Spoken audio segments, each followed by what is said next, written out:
The Chamber of Dominion stretched high above Admiral Zyvar's throne, a cathedral of steel and obsidian where the Empire's banners hung like shadows. Beneath the banners, the air thrummed with the sound of war drums, steady, resonant, designed to remind every being within that the Vorlith Dominion had forged its rule in blood and conquest.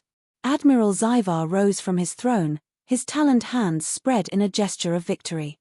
His voice carried across the hall, deep and sharp as a blade. "We have broken the fire worlds. We have subdued the storm planets. Where others saw tombs, the Vorlith saw dominion. Deathworlds bow before us, their savage natures bent into chains. We are the heirs of eternity." The assembled council roared their approval. Warriors pounded armored fists against their breastplates. Ministers hissed triumph. For the Vorlith, conquest was not merely expansion, it was religion. Each victory over a hostile world was proof that they were chosen, that their empire stood above the weak and fragile species scattered across the galaxy. Zyvar's gaze swept over the crowd. His golden eyes glowed with the pride of 1,000 battles. He thought of the frozen mines of Karthos, the boiling seas of Vera, the desert storms of Zinrak, all worlds once deemed uninhabitable. Now, they were jeweled scars in the Dominion's crown. Each planet had resisted, and each had fallen. "Nothing endures against us," Zyvar declared. "Even the fiercest worlds yield. Death itself bends before Vorlith steel." The chamber erupted again, but one figure stood motionless. Captain Arthok, scarred and broad-shouldered, remained at attention. His expression was carved from stone. When the noise settled, he spoke, his voice low but edged. "Admiral," he said, "our scouts bring word of another world. A world untouched, feral, savage beyond measure. They name it a Deathworld Class 7. At once, the chamber's atmosphere shifted. Whispers darted between counselors. Deathworld Class 7. The scale rarely exceeded 5. To hear of a 7 was to hear of madness. Zyvar's brow furrowed. 7. Arthok inclined his head. "Yes, Admiral. The planet's surface is an endless crucible. Its climate shifts from desert heat to Arctic cold within mere spans of latitude. Its oceans are filled with predators larger than our warships. Its skies breed storms that tear mountains apart. And within this chaos, one species thrives." Now the chamber fell silent. Even the drummers stopped. "A dominant species?" Zyvar pressed. "Yes," Arthok said. "A species of bipeds. They call themselves humans." A ripple of laughter broke the tension. Ministers hissed amusement, warriors sneered, and even Zyvar allowed a slow, dismissive smile. "Humans," he repeated, rolling the word like an oddity. "Primitive animals clinging to a death world? And they endure?" "Impossible." "Not merely endure," Arthok said, his voice growing harder. "They thrive. Their scouts and hunters have tamed every biome of their world. Ice wastes, desert sands, swamps, mountains. They walk among predators that would make our war beasts retreat, and they live to tell of it. Reports suggest they are adaptive beyond reason. Every hardship strengthens them." Zyvar chuckled, but there was no warmth in the sound. "All the better, then. A worthy test. This Earth shall be ours, and when humans kneel, the galaxy will know that no Deathworld can resist the Dominion." The council cheered again, though unease lingered in the silence between voices. Deathworld Class 7. Even the Vorlith had never faced such a designation. Arthok bowed. "I volunteer to lead the conquest, Admiral. Allow me to crush these humans and claim their world for the Dominion. I will prove that no savage, no feral beast, can match the Vorlith." Zyvar studied him with a predator's patience. Arthok was ambitious, dangerous in his hunger for glory. But ambition had its uses. Let him bleed for the Dominion's pride. "Very well," Zyvar said at last. "Take the fleet. Subjugate this Earth. Show these humans the price of daring to exist on a death world." Arthok bowed deeply, his scars gleaming in the chamber's dim light. Around him, warriors snarled approval. Ministers scribbled proclamations of victory yet to come. But deep within the chamber's silence, a thought flickered, faint, dangerous. For all their arrogance, none of them had ever asked the simplest question: If humans thrived where death itself reigned, what might they do when threatened? The fleet assembled in orbit above the Dominion's capital, 1,000 warships black against the stars. Arthok stood upon the command bridge of the flagship Iron Fang, his eyes locked on the distant cluster of coordinates that marked Earth's place in the galaxy. His claws tightened against the rail. "Set course," he ordered. "By the time we return, Earth will be broken, and the humans will kneel before the Dominion." The fleet engines flared, and the stars stretched into streaks of light. Arthok's lips curled in a smile. He believed the battle was already won. He did not yet know that the war had only just begun. The Vorlith fleet tore through space like a spearhead of obsidian, their warships black silhouettes blotting out the stars. On the bridge of the Iron Fang, Captain Arthok leaned forward, his claws tapping against the console as Earth came into view for the first time. The planet was a swirl of violent beauty, blue oceans colliding with green continents, storms whipping white scars across its skies.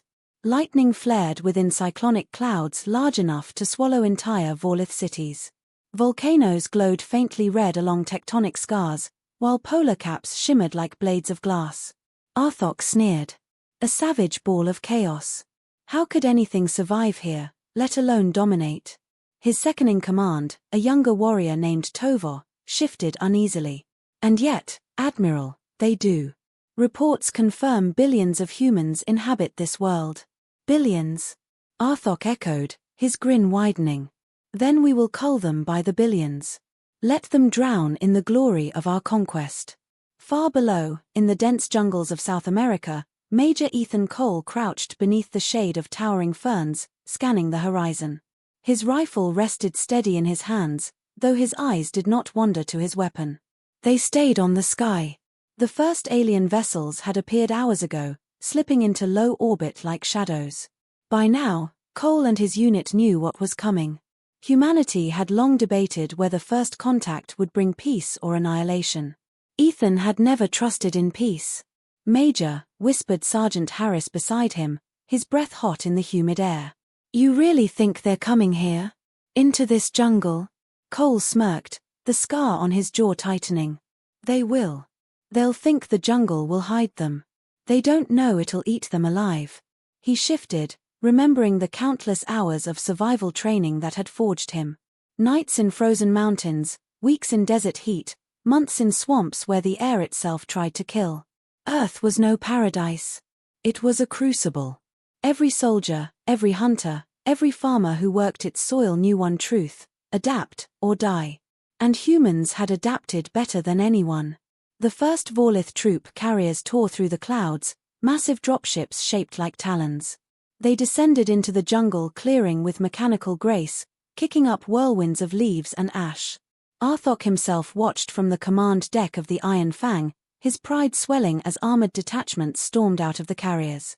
They were equipped with plasma rifles, exoframes, and atmosphere filters. To them, this humid jungle was little more than inconvenience. "Forward," barked a Vorlith officer. "Sweep the region. Bring me captives." But the jungle was not theirs. It belonged to something older, hungrier. The first squad pushed forward, weapons at the ready. The canopy swallowed them, green shadows twisting around their black armor. For 10 minutes, silence ruled. Then came the screams. Ethan signaled his men with a clenched fist. They had prepared traps in silence for hours, pitfalls lined with spikes, tripwires rigged to explosives, camouflaged snares. The Vorlith moved with arrogance, scanning for enemies with heat sensors. But the jungle was alive with heat. Frogs, birds, insects, even the ground radiated warmth. Their technology betrayed them, every tree looked like an enemy. When the first alien stumbled into a spike pit, his armor screeching as bones snapped, the others reacted too late. Gunfire erupted from the underbrush, sharp, controlled bursts. Plasma bolts hissed in return, carving molten scars into trees. But the humans were ghosts. They fired and vanished, moving as naturally as predators through their terrain. "Keep pressure," Ethan barked, voice low but hard. His men responded instantly, rifles cracking in disciplined rhythm. A Vorlith warrior turned, trying to flank. Harris dropped him with a single bullet to the throat, the alien collapsing into the mud. Another tried to retreat to call for support, only to trigger a tripwire. Fire roared through the foliage as an improvised explosive shredded the squad. The jungle swallowed the rest. On board the Iron Fang, Arthok received the report with disbelief. "Casualties," he growled. The officer at the console hesitated. 73%, Captain. Arthok's claws raked against the armrest. 73? Against a handful of ferals? Impossible. Were they unarmed? No, Captain. The humans fought with efficiency. Their weapons are primitive compared to ours, but their tactics, the officer swallowed. They know this terrain as if they were born of it. They do not fight like prey. They fight like predators. Arthok slammed a fist against the console, denting the alloy. Then we will overwhelm them. Deploy more troops. Drown their resistance in fire. But even as he barked the order, unease coiled in his chest. Night fell across the jungle. Humidity turned the air into soup, thick with the buzz of insects. Most soldiers would find such conditions unbearable. Ethan Cole and his men thrived in it. The squad gathered in silence, their faces streaked with mud and sweat. Ethan crouched among them, knife in hand, carving a rough map of the alien movements into the soil. "They'll send more," he said quietly. "That was just the first wave." Harris chuckled darkly. "Let M. The jungle hasn't even started fighting yet." The others nodded. Each man knew the truth. They weren't just fighting the Vorlith. They had Earth itself on their side. Every snake in the river, every storm above the canopy, every disease in the soil was another weapon. The aliens thought themselves conquerors. They didn't understand that Earth had been trying to kill humans for millennia and had failed. Ethan's eyes hardened as he spoke the words that bound them together. "We'll show them what it means to pick a fight with a Deathworld species." In orbit, Arthok stared at the storm-lashed planet below, his claws gripping the rail so tight they bled. The humans had blooded his warriors. His pride would not allow retreat. "Prepare the second wave," he snarled.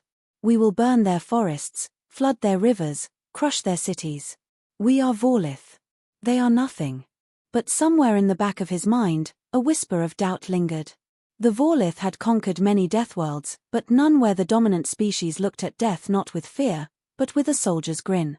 And Major Ethan Cole was smiling even now, deep in the jungle, waiting for them to come again. The Vorlith Dominion had expected conquest to be swift. Yet days into the invasion, the death toll mounted. Reports from every front painted the same picture. Earth was not yielding. Earth was fighting back. On the command bridge of the Iron Fang, Captain Arthok listened to the endless flow of casualty reports. His claws tapped against the armrest as his officers stammered through their failures.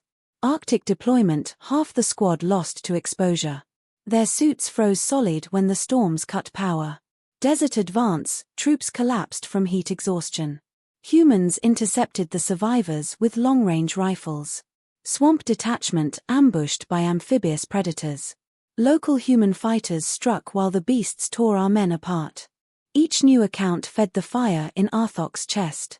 He had believed humans would be crushed like insects, yet Earth itself seemed to rise in their defense. Its storms ripped ships from the skies, its predators stalked his troops, its climates broke their bodies. And always, the humans were there waiting in the chaos, turning survival into a weapon. "Enough," Arthok roared, his voice cutting through the chamber. His officers fell silent. "They bleed us because we allow it. They fight like vermin, scurrying, hiding, striking from shadows. But vermin are crushed. Prepare the next assault." His words carried strength, but doubt festered beneath his rage. For the first time in his career, Arthok faced an enemy who did not crumble before Vorlith superiority. In the foothills of the Andes, Major Ethan Cole and his men prepared their next strike. Snow dusted the peaks, the air thin and biting. Most would find the environment crippling. Ethan breathed it like home. He crouched over a map spread across a rock, lit by the dim glow of a portable lamp. Around him, his squad listened with the focus of predators sharpening claws. "They're spreading themselves thin," Ethan said, tapping the map. "They think more troops mean more control, but it just means more targets. We know this terrain. They don't. Divide and kill? Harris asked, his grin sharp. Divide and kill, Ethan confirmed. The squad moved before dawn, scaling ridges that would leave armored aliens gasping for breath. When the Vorlith patrols passed below, the humans struck from above rolling boulders, firing precise shots, vanishing before retaliation. To the aliens, it felt less like war and more like being hunted. Captured humans were brought before Arthok in an attempt to salvage morale. One such prisoner, a young scout, stood blooded but unbroken before the Vorlith captain. Chains bound his wrists, but his eyes blazed with something no restraint could dim. "You think chains scare me," the human spat, blood staining his teeth as he grinned. "You should have stayed away from Earth." Arthok snarled, striking him across the face. "You speak as though you have power. You are prey, human. Nothing more." The prisoner only laughed, even with blood dripping from his lip. "If we're prey, then why are your men the ones dying in our world?" The laughter unsettled even the hardened Vorlith guards. It was not the sound of a broken creature. It was the sound of defiance, of something that could not be conquered by force. Meanwhile, Ethan interrogated a captured alien warrior. The creature was strong, armored, and bound with chains reinforced by steel. Its golden eyes glared hatred, but Ethan leaned close, his voice steady. "You came here thinking this planet would bow," Ethan said. "You thought we were weak because we bleed. But bleeding doesn't mean weakness. It means we keep fighting while bleeding." The alien hissed. "Your world is chaos. You are nothing but animals." Ethan smiled faintly. "Animals who learned how to master the chaos. That's the difference." The alien fell silent. For the first time, fear crept into its gaze. On the Iron Fang, discontent stirred among the officers. They had followed Arthok into countless campaigns, but never had they faced resistance like this. The reports wore down even the most loyal. One officer dared to speak. "Captain, perhaps retreat is." Arthok's roar silenced him. "Retreat? We are Vorlith. We do not retreat from ferals." His fist slammed into the console, leaving a dent. "If you doubt, then step into the airlock and rid me of your cowardice." The officer bowed his head in silence. No one else spoke. But the seed of dissent had been planted. On the ground, the war only grew harsher. Humans adapted with frightening speed. When aliens deployed flamethrowers to burn forests, humans used smoke as cover for ambushes.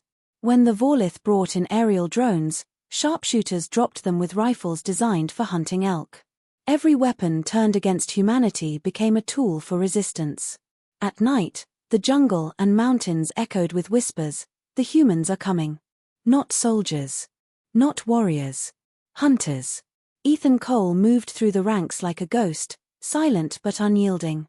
His men followed him without question, their loyalty forged not by orders but by shared survival. He was not just their commander, he was the embodiment of Earth's will to endure. "Remember," Ethan told them one night, as they prepared to strike a supply convoy. "They don't fear our weapons. They fear that we don't stop.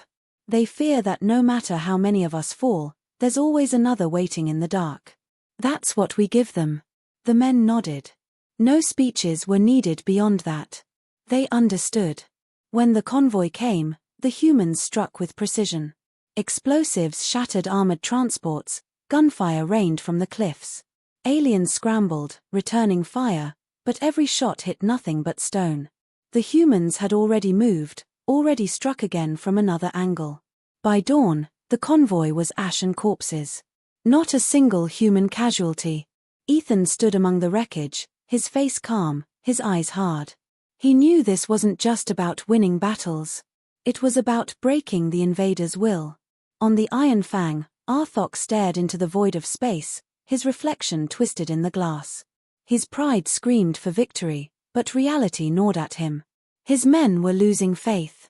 The humans were not prey, they were predators born of a world designed to kill. And worst of all, Arthok felt something he had not known in decades: doubt. "Prepare for the final offensive," he ordered, voice low but burning. "We will crush them in one decisive strike. No more shadows. No more ambushes.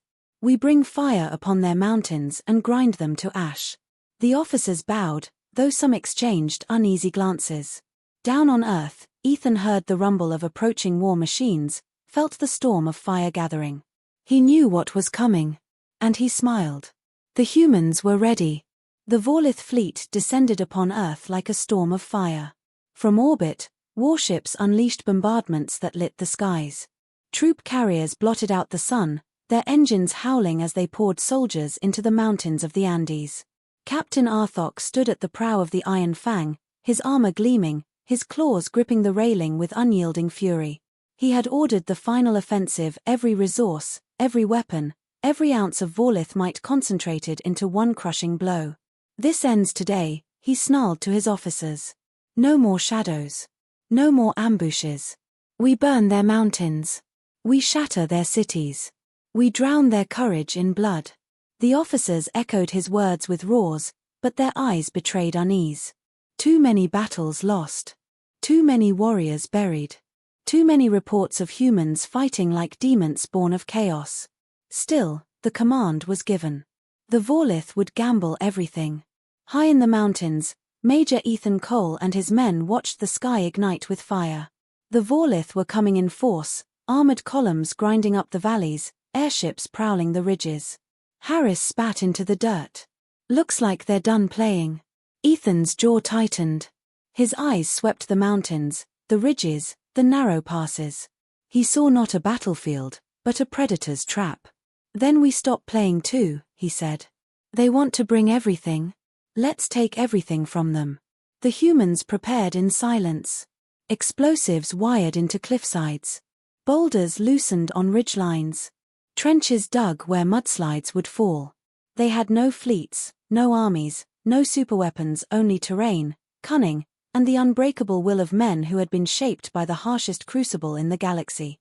Earth itself would fight beside them. The first clash came at dawn.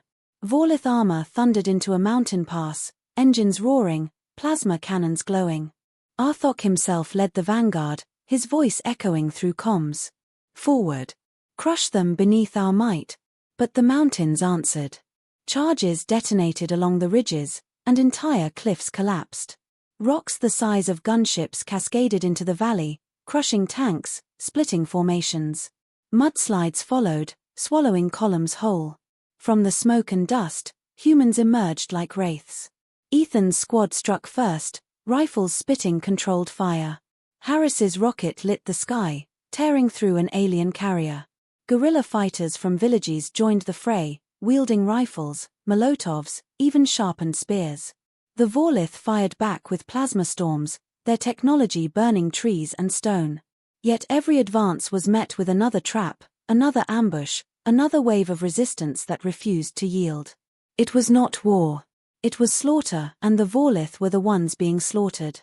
On the battlefield's edge, Arthok fought with fury. His exoframe amplified every strike, his plasma blade carving through stone and men alike.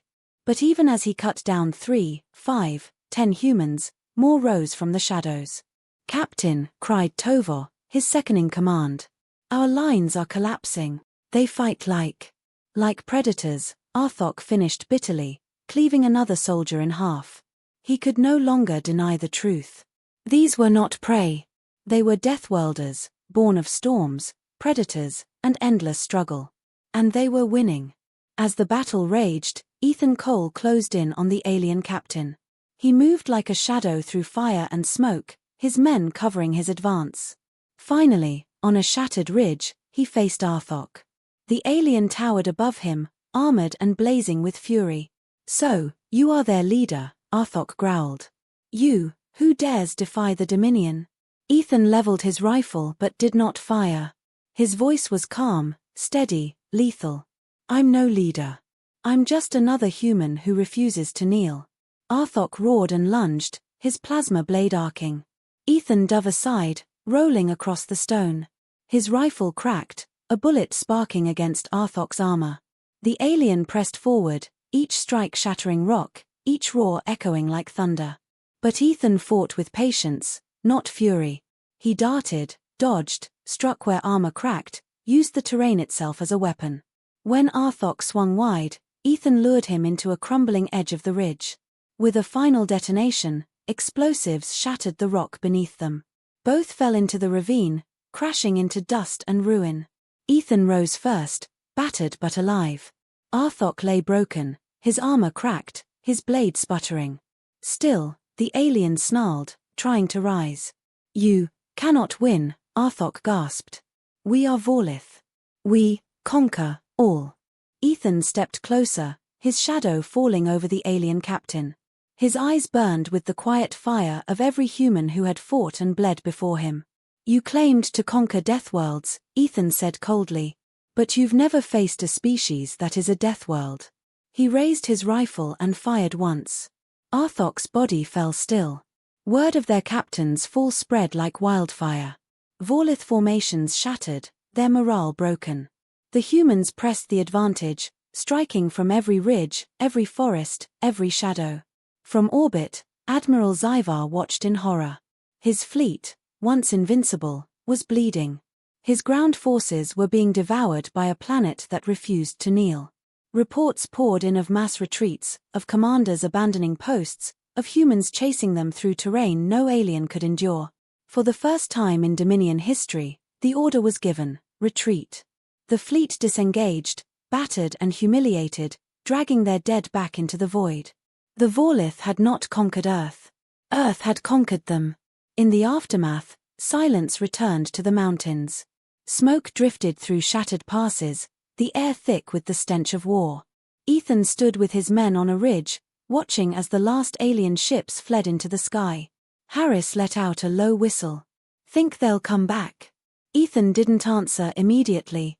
His gaze lingered on the horizon, where storms brewed over the ocean, where lightning split the sky. Finally, he shook his head. "They came here thinking we were prey," he said. "Now they know better. If they're smart, they'll never set foot on Earth again." The squad shared a quiet moment, their bodies battered, their faces grim. Yet in their eyes burned the fire of victory, not just survival, but triumph. Ethan looked to the sky one last time.